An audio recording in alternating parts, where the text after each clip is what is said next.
Obono. Les réfugiés au Gabon se sont retrouvés pour commémorer cette journée qui leur est dédiée. Occasion pour certains de mettre en relief leur savoir-faire depuis leur exil au Gabon. Plusieurs présents ont été remis aux familles, pour la plupart ayant fui leur pays à cause des guerres. Le Gabon abrite plus de 13 000 réfugiés et assure leur protection pour certains d'entre eux depuis des décennies. J'aimerais aujourd'hui rendre un hommage au gouvernement et au peuple gabonais pour l'accueil chaleureux qu'ils ont manifesté tout au long de ces années aux réfugiés vivant sur le sol hospitalier du Gabon. Personne n'a choisi d'être réfugié. Être réfugié, c'est être obligé de fuir, de se cacher. Le réfugié n'oublie jamais le jour où il a été forcé de tout abandonner pour fuir. Au Gabon, 31% des demandeurs d'asile ont moins de 18 ans. Plus de 15 000 sont des mineurs qui ont voyagé seuls dans les frontières. Célébrer cette fête sans avoir une pensée pour de nombreux enfants, de nombreux hommes, de nombreuses femmes qui partout en Afrique, à divers lieux en Afrique et dans le monde, n'ont pas la possibilité de fêter. L'ambassadeur du Japon au Gabon a pris une part active à la manifestation en tant que partenaire du Haut Commissariat des Nations Unies pour les réfugiés. Étant sensible aux problèmes humanitaires et notamment la condition de réfugiés, jouit depuis des années de son lot privilégié de partenariat du gouvernement gabonais et de HCR en apportant à plusieurs reprises sa contribution dans le domaine de sécurité humaine.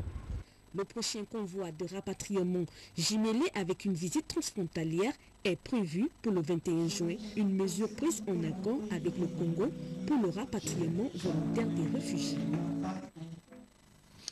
Inauguré le 2 mars dernier par le président de la République Ali Bongo Ondimba, le bureau régional des Nations Unies en Afrique centrale a désormais son représentant spécial. Il s'agit d'Abou Moussa qui a d'ailleurs occupé des fonctions identiques en Côte d'Ivoire. Arrivé il y a seulement quelques jours à Libreville, siège du bureau régional, il a échangé cet après-midi avec le ministre des Affaires étrangères, Paul Tungui, pour fixer le cadre de la coopération avec le Gabon. Armel Baoulé, les images sont du ministère des Affaires étrangères. Le choix du représentant spécial du secrétaire général des Nations Unies au bureau régional de l'Afrique centrale basé dans la capitale gabonaise n'est pas un fait du hasard. M. Abou Moussa est un diplomate chevronné et rompu aux questions de paix et de sécurité. Il revient de la Côte d'Ivoire. Auparavant, il est passé par le Libéria et l'Éthiopie. Sa mission, répandre la paix partout où besoin sera. Avec le ministre gabonais Paul Tungui, les deux hommes ont fait le tour des grandes questions de politique internationale sur lesquelles le nouveau représentant spécial a félicité le gouvernement gabonais dans son analyse des crises multiformes que connaît l'Afrique ces 3 derniers mois. Selon le point de vue du représentant des Nations Unies, le bureau régional sera un facteur efficient de coopération avec les autorités gabonaises et de promotion de la paix en Afrique centrale. On peut espérer qu'il inscrira son action dans une dynamique d'appui et de soutien aux mécanismes communautaires en matière de prévention des conflits. Ce bureau a été créé, a été mis en place à l'instar de ce que nous avons en Afrique de l'Ouest qui s'appelle UNOA. C'est pour veiller à la situation et aider les gouvernements et les organisations sous-régionales dans la recherche de paix et la sécurité dans la sous-région. C'est-à-dire, au lieu de revenir en tant que pompiers, c'est plutôt de provenir des conflits. Et c'est dans ce cadre-là que nous sommes amenés à travailler. Nous allons travailler avec les États, les 10 pays couverts, ainsi que les organisations sous-régionales, pour mieux aborder et éteindre tous les foyers qui pouvaient être dangereux pour le peuple. Au Conseil économique et social, on parle de l'ouverture ce matin d'un séminaire pour le renforcement des capacités des personnels de cette institution. Les travaux sont supervisés par le président de l'institution, Antoine Depadou Mbumbu Miyakou. Compte rendu, Frédéric Alogo et Sessa, Idriss Mungala.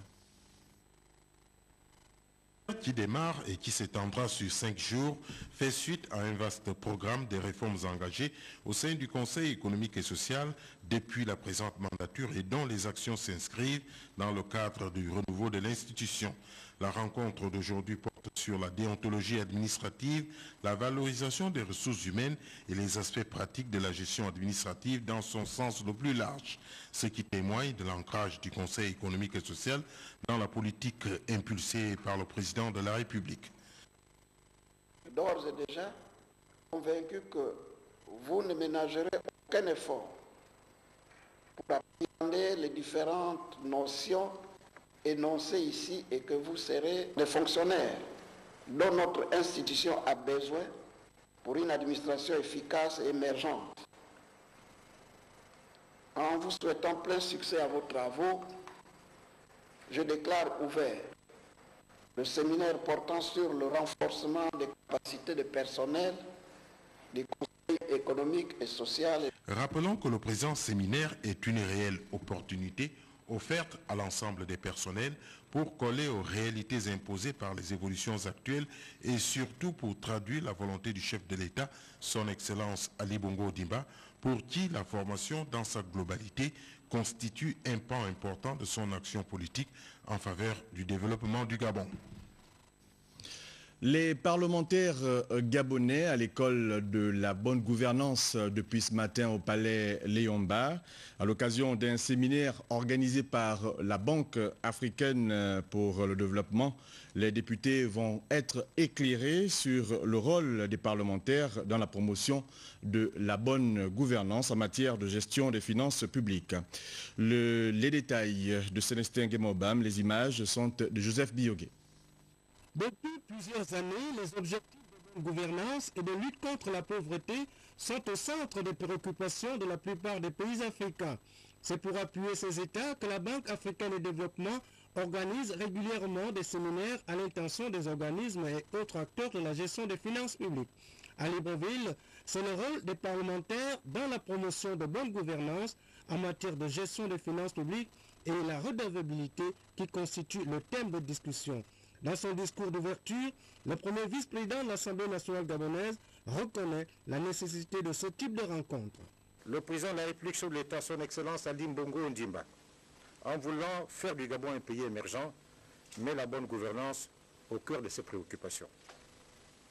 Un consensus prévaut donc en Afrique, selon lequel la gouvernance sous-tend le développement durable et la réduction de la pauvreté. L'existence d'institutions du secteur public fortes et de systèmes nationaux de gestion des ressources publiques améliorés apparaissent aujourd'hui à nos yeux comme une priorité dans le cadre du développement de la démocratie et dans la bonne gouvernance dans les États africains. En tant que pilier du développement africain, la Banque africaine de développement apporte son expertise dans la recherche du développement durable. Plusieurs modules sont présentés aux parlementaires, notamment les étapes du processus budgétaire et la responsabilité de l'exécutif et du Parlement. On parle encore finances et notamment gros sous avec le ministre du budget, des comptes publics et de la fonction publique chargé de la réforme de l'État qui était donc devant la haute chambre du Parlement ce matin dans la salle Jean-Hilaire au BAM du palais du Sénat. Plus de précisions avec nos confrères du Sénat. Des éclairages supplémentaires sur certains articles du projet de loi portant statut général de la fonction publique. En effet, à son examen par la Commission des lois et des affaires administratives, quelques zones d'ombre sont apparues et notamment ces articles 10 qui suggèrent la qualité d'agent public, l'article 16 qui définit le rôle du ministre chargé de la fonction publique dans la mise en œuvre de la politique du gouvernement en la matière, l'article 19 qui complète la liste des organes, l'article 33 qui traite des incompatibilités et l'article 34 qui lui traite des cas de mise en disponibilité ou de congé spécial des agents publics. Salué par le ministre, Les propositions d'amendement faites par la Commission traduisent tout l'intérêt que la Haute Chambre accorde à ce texte. Si les 4 premiers articles concernés, en l'occurrence les articles 10, 16, 19 et 33, n'ont pas suscité de vifs débats en ce que les amendements sont de pure forme, l'article 34 a focalisé une attention soutenue de la part des vénérables sénateurs, inquiets quant aux assurances, pas toujours évidentes, données à l'agent public mis en disponibilité ou en congé spécial. L'automaticité est consacrée par les textes de base, répondra le ministre. Il faudra tout simplement une certaine volonté de l'intéressé à regagner son administration d'origine par la satisfaction de la procédure en vigueur. Je tiens à rassurer la Commission, c'est d'autant plus que la situation de mise en congé spécial ou de mise en disponibilité n'entraîne aucunement l'extinction du poste budgétaire ni celle du poste d'emploi. Lorsque un fonctionnaire, lorsqu'un agent de l'État est mis en congé spécial ou en disponibilité, son poste budgétaire est gelé, tout simplement gelé. Et l'agent retrouve son poste budgétaire ou son poste d'emploi au terme de son congé spécial ou de sa mise en disponibilité. Ces éclairages, le travail en commission devrait connaître son épilogue avant l'adoption définitive en plénière prévue pour se tenir mercredi 22 juin à 10h. Ces communications pour la suite du journal. Le général d'armée commandant en chef de la gendarmerie nationale informe les jeunes Gabonais des deux sexes ayant introduit des dossiers de candidature pour le recrutement officier dans la gendarmerie nationale que le déroulement des épreuves d'admission est prévu ce mardi 21 juin 2011, c'est-à-dire demain, à partir de 7h30 à l'École nationale de gendarmerie d'Ovendo. La liste des candidats retenus est à consulter au poste de police au camp Gros Bouquet. Le commandant en chef des forces de police nationale convoque les jeunes gens de deux sexes déclarés admissibles au concours d'admission dans les forces de police nationale pour le compte du deuxième contingent à se présenter à l'infirmerie de la FOPI dès la diffusion du présent communiqué. Les agents de la douane gabonaise viennent de bénéficier d'un séminaire de formation pour la lutte contre le trafic de produits phoniques. Les travaux étaient présentés par les experts des eaux et forêts, l'Agence nationale des parcs nationaux et l'ONG Conservation Justice. Tassena Minko et Krisla Maïnda pour le compte rendu.